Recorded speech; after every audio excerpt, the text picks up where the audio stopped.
Okay, think about your options, cost them out. What's it going to cost me?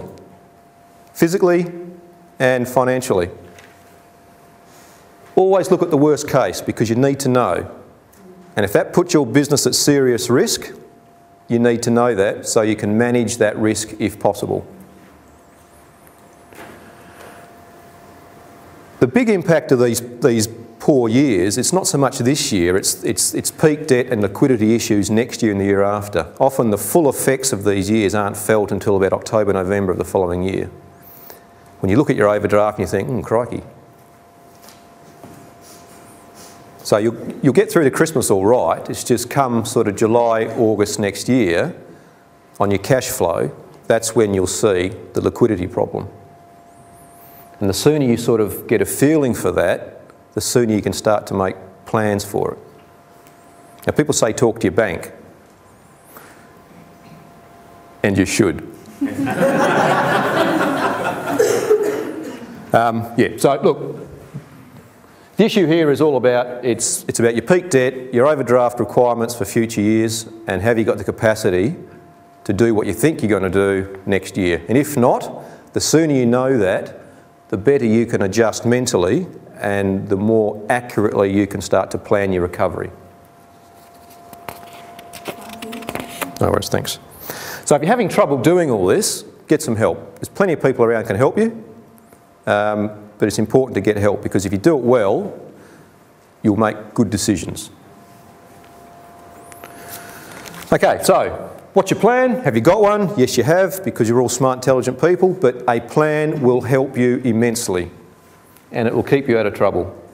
Look at your recovery. Okay, you'll do dough this year. There's no question about that. You'll do dough. The question is, how long will it take you to recover? And what is my recovery plan?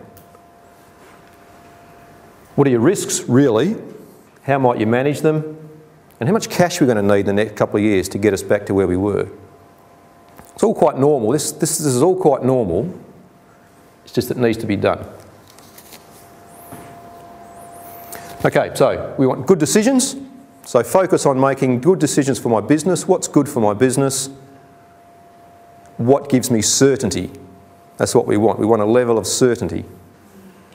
And you've got to think of short term because you need to get through this period, this immediate period. You've got to bear in mind the more medium term implications. If I sell all my sheep today, what does that mean for my business next year? For example. And yeah, I keep saying consider the worst because I tend to think that if you know the worst case result, you can put things in place to keep you away from there. It's just if you don't even know what it looks like, you won't know until you're there, and then it's possibly a bit late. That's the problem there.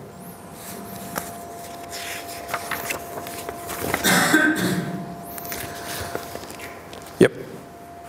So work to a plan, understand your business well. Where am I? What have I got physically? How does the farm look physically? What can I handle?